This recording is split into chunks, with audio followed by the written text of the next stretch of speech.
Hello everyone, welcome back to the Beaver Town compound. I'm John. If you're new here, welcome. I guess anybody can be new here or an OG because we've done one video.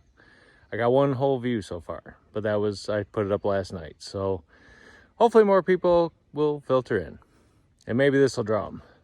So today's topic is firewood.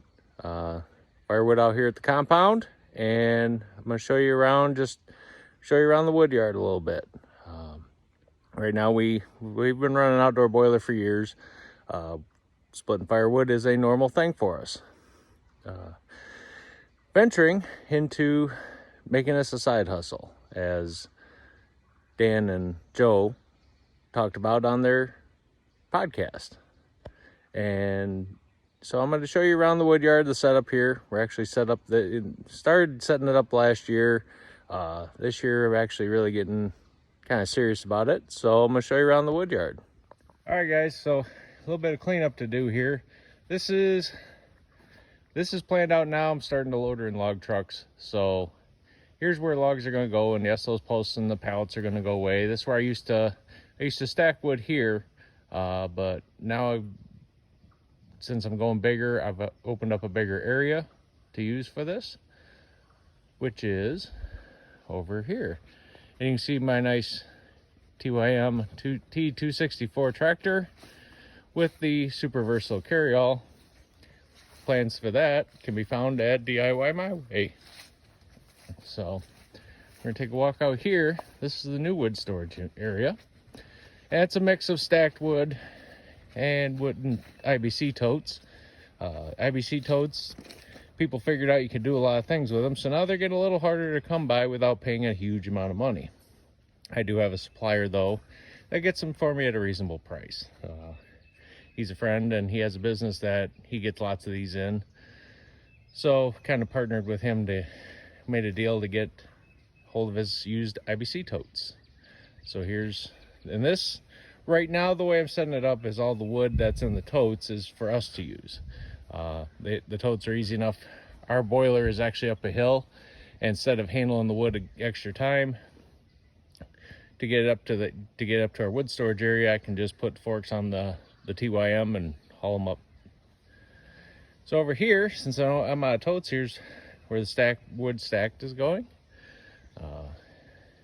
Using just pallets, and I had a bunch of old fence posts laying around. Eventually I'll probably do the nail and the pallet up on the end trick, but for now that's it. And yes, I know it's not optimal. I'm underneath an apple tree. That tree's gonna definitely get that branch cut off, because now with leaves and everything, it's hanging down on top of my wood, which is not gonna be good for seasoning.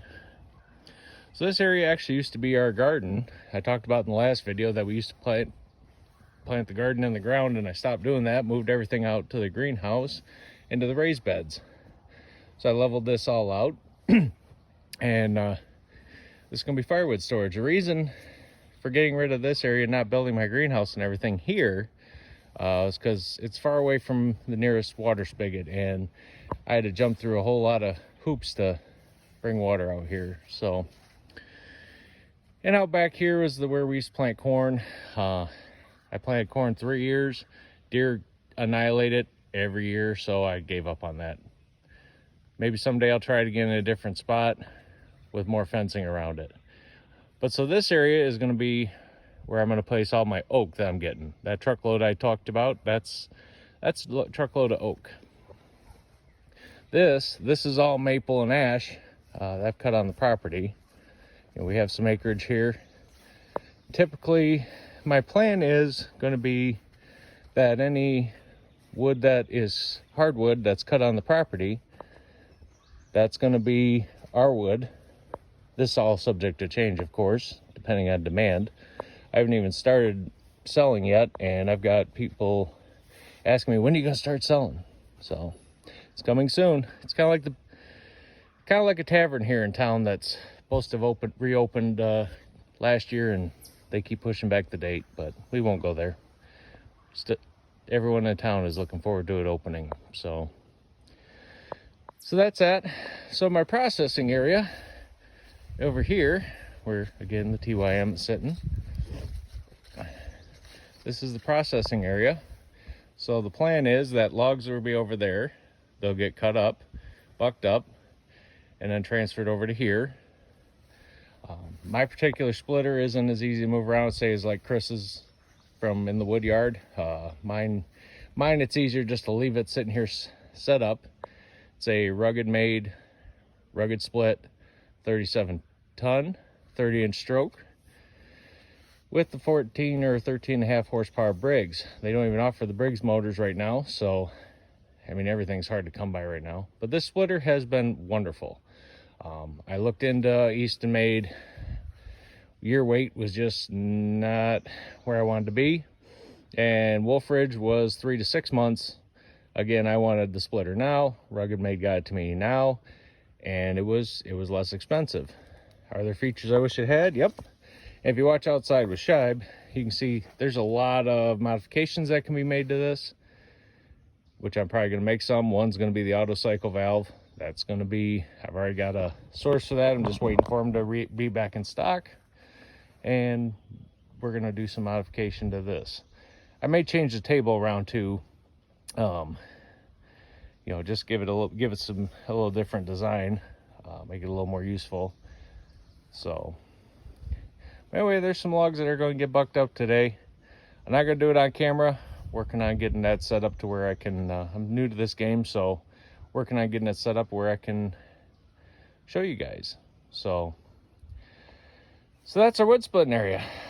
I'm sure there's ways to do it better, more efficiently, and if this becomes more than just a hobby / side hustle, well, we'll get there. So we'll make changes as we need. But for now, this is what we're doing.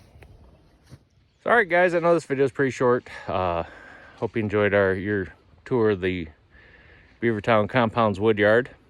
I hope you'll join me again where I can show you some more videos. So if you like this, you want to see more, you want to help me out, keep me encouraged to make more videos, hit the like and subscribe. Or if you just want to see how bad I mess up, like and subscribe. I'm sure I'll do something down the road. So anyway, thanks for joining me, guys. We'll see you again soon. Till then, everybody be good.